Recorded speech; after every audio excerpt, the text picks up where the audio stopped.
So I told you how I bought Final Fantasy 12 recently, Yes. and I felt kind of swindled in a way because Bamboozled. I paid $50 for that game, a game that Even though I you have bought for the 2 third copies. time and has been on 3 different platforms at this point. So it brought up an important question.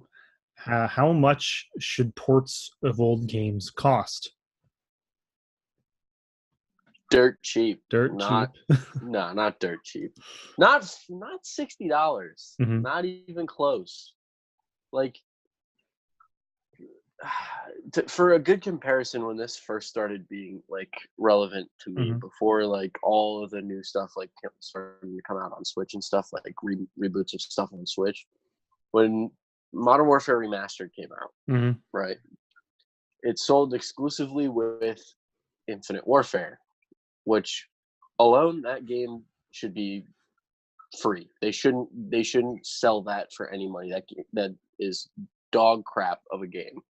It's got the most dislikes, well, besides the YouTube's actual rewind video, like in like gaming. Okay. That trailer for that game. Once they finally started selling it separately, that game alone, I think, was like $40 or $45. Mm-hmm. I can buy the original online for like probably $15. Right. And I mean, I get it because it's Call of Duty that those prices are never going to drop because those are considered the best Call of Duties of all time. But like, it does not, even though it's remastered, it doesn't deserve to be full price. Right. Because you're just updating graphics and spitting it back out, you know? And for games like Final Fantasy, you know, with the ones that are coming out on Switch, why are they $60? If I really want to play it, like, I could just grab the PlayStation 2 version. Like, I'm talking about Final Fantasy X, for instance. Mm-hmm. That one was actually $50 when it came out. Just so we're fair, which is still high. Still way too much. Fair about what the price actually is. Are you sure? Because when I was in there the other day, when I was in GameStop, ironically, like a week ago, I think, or not a week ago. It was like right before Easter. Mm-hmm. The dude gave me a flyer, and it said that it was going to be $60. So that's weird. I don't know. Maybe they were wrong. Maybe. Either way, $50 is too much for, again, like for a game that is, you know, how many years old that I could just pick up the PlayStation 2 version and play whenever I want. Right. Or I wonder how much does that go for, the old one? The original game, GameStop has it for $5 without a case. I'm not sure. So why is it not like $20 or $30? Yeah, even in a case, price charting has it at $5 still. Yeah, I don't know. I mean, it's one of those things. I wouldn't care so much if like the digital versions weren't also super expensive. You know, like I remember saying to you, I guess we're just going to pick on Final Fantasy, but it's okay because it's my favorite series.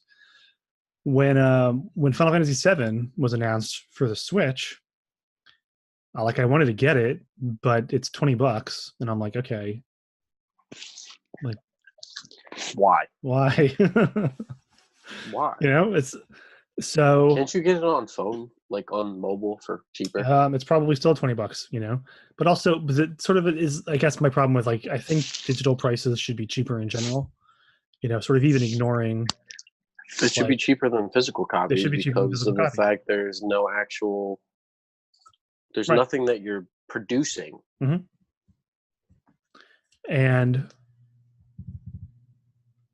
But instead, what we have is a situation where, you know, stores will want to clearance out the physical copy after a certain amount of time.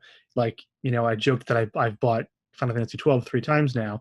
When I bought the PS4 version, I got that thing for $10 on clearance at Target. You know, but the digital version of that doesn't get clearanced. You know, I mean, I actually don't know how much it costs on the PlayStation Store. I guess I can check.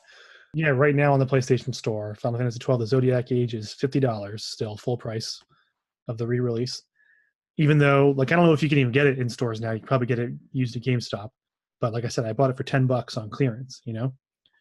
Right. So there's no like price degradation, deterioration. I don't know if there's a term for that over time for digital games. Which you feel like maybe there should be because this thing's been out for whatever amount of time. You Yes. mentioned the Switch is really getting this the hardest, especially with Nintendo themselves re-releasing Wii U games on the system for a full $60. Like there's so many Wii U ports I want to play, but I'm like I can't drop $60 every It's on month. every single one. Yeah. You're doing these games. So something that I'm just looking at now. Another reason that I think that it's absolutely garbage. So if you didn't know, there's a game that came out 2 days ago. Sonic Team Racing. Mm. Okay. That game is $40 across the board. PS4, Xbox, Switch. A brand new game. Wow, $39.99 new. Interesting. $39.99. Came out 2 days ago. $40. And you're telling me that for a game that's 12 years old, I have to pay $50, $60 for it. Right. Yeah. Something I've already played. But I've never played this. Like, granted, it's a racing game. Okay, that's fine. But it's still Sonic, Like, typically, like, that's a big franchise name. Right. Why do I have to pay $60 or $50 for a game that I've already touched, I've already played? I don't have to play your game, Like, I already played it. So what makes you think I'm going to go out and spend this amount of money? Because I love it that much? Sorry, but, money's Right. money, and I'm not going to spend, a ton of money on a game that I've already played. Yeah, well, and even games that I haven't played, like I've wanted to try out Tales of Vesperia on the Switch for a little while now, and it just got a price cut from 50 to 40, but then I also tell myself like I could go get that game on the 360 for $10, like I know not everybody still has a 360 set up, but like part of me still feels like you shouldn't be trying to charge the full price. Now, again, it's at $40 now. Maybe if it had launched at $40, I would have been like, okay, that's sort of reasonable. The game's been out for a while. Yeah, this is, there's extra stuff in it, so it's not just like a straight port of the game, like Nintendo did with some of their games. But it almost like leaves a bad taste in your mouth. You know what I mean? So you're almost thinking like, because I didn't buy it when it was $50, I'm still thinking to myself, I've had time to think about it now. So now I'm like, okay, $40 might still be too much. I've waited this long. Why don't I just wait until it hits 30, and then that'll be a good price point for me to grab it at, Yeah. I mean, I don't know what the magic number is. I think it is different for everything. It's actually kind of funny you mentioned Sonic, because I remember when Sonic Forces came out, whatever you think about that game, like it was not a full price game. They didn't try to charge you full price for it, And I think that this kind of dynamic pricing or whatever, where not every game needs to launch at a full $60, whether it's brand new or not, is probably going to be a good thing in the long run, Right. like your game is worth what it's worth. And I guess I feel weird about being like, how do you determine that? Is it a number of hours? I don't know. Some of my favorite games are games that took me 10 hours to beat, and I gladly would have paid multiple times over for, like I bought Undertale twice, and I paid, $50, $60, $70, whatever it was for the collector's edition on Switch, like that's, even though that game is 6 hours long, but like it's 6 hours that I'm happy to spend that amount of money for. And I'm not necessarily mad about having spent $50 on Final Fantasy 12 because again, I like it so much. Right.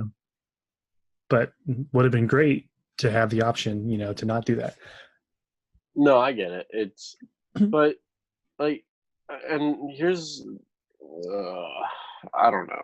Well, using like the Tales of Vesperia example again, like I almost understand being like, we're going to charge close to a full price game on this one, because the last time it was released was on the 360, when it first came out 10 years ago.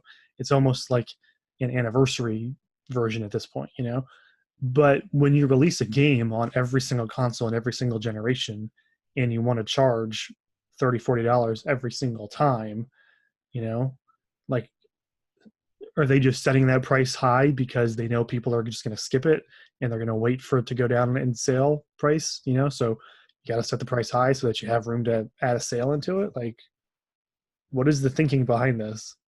The only reason I could see them charging full price is if it's a game that's like extremely hard to get a hold of and you can't, you don't have access to it. Right. Like that's the only situation I feel like they could get away with it, and I still don't agree with it, but you could get away with it. Right. I don't know. I'm over it. That's all. That's it. End of scene. We're done. Hey everybody, thanks for watching this clip of the Brotherly Love Gaming podcast. You can find more clips here on YouTube or check out the full audio podcast on Apple Podcasts. The audio version has some exclusive talk in it, so it's definitely worth your time. While I have you here, don't forget to like and subscribe for more gaming videos from Brotherly Love Gaming.